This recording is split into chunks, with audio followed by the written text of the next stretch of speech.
Welcome to Black and Gold Today, brought to you by Ray Brandt Infinity. I'm Rachel Whittaker. Again today, we welcome in Atlanta Falcons reporter D. Orlando Ledbetter of the Atlanta Journal-Constitution. D. Orlando, nice to see you again. Hello, Rachel. Nice to see you too. Thanks for having me. Well, the Atlanta Falcons coaching search is something we in New Orleans are, of course, keeping an eye on. And Rex Ryan, a certain twin brother of Rob Ryan, is a leading candidate, I understand. What's the latest with the coaching search in Atlanta?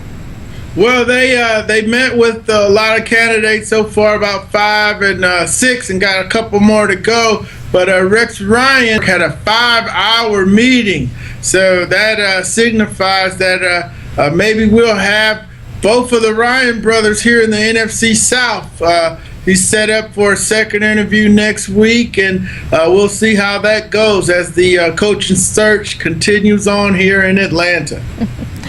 Right, wouldn't that be something to have the Saints defensive coordinator going up against his twin brother twice a year as the head coach in one of the Saints' most bitter rivals. Now, in the front office, I understand there was also some movement this week with the assistant GM taking more of the duties?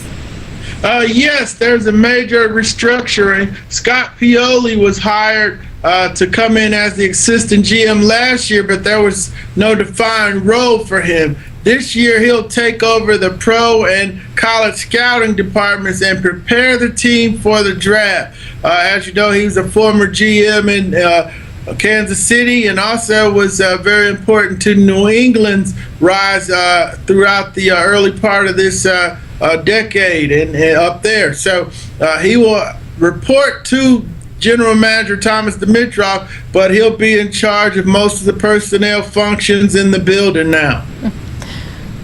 Okay, and one more thing about the coaching search, whether it's Rex Ryan or any of the other candidates Atlanta's interviewed, what's the biggest issue you think that they're going to face when they come on board?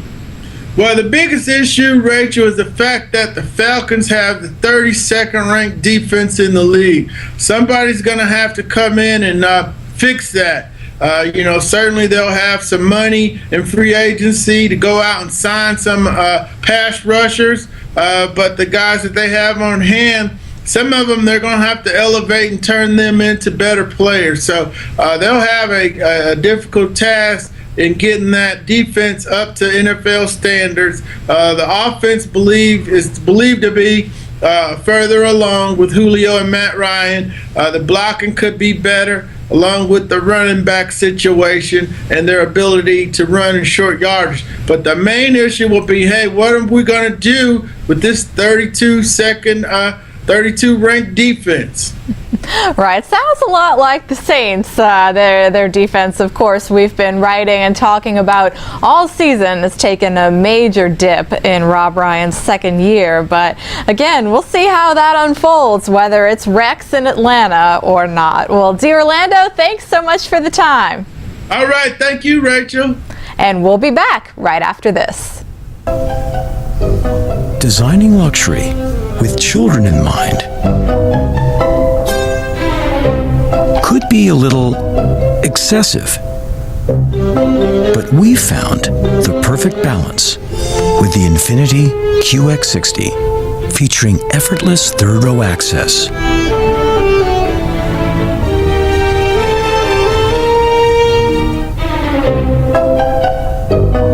Welcome back.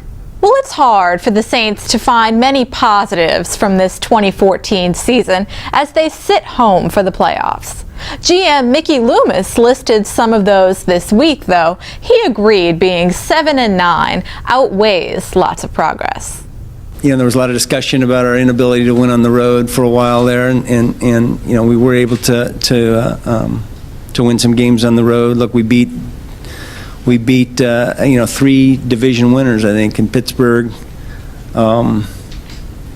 Green Bay, Carolina. So there are some good things. We've had some individual performances that were good. Mark Ingram comes to mind immediately, and look, we like the things that we saw out of Brandon Cooks and some other players as well that made improvement and progress. Fox 8's Garland Gillen will join me in studio Friday, so I'll see you then. Thanks for watching.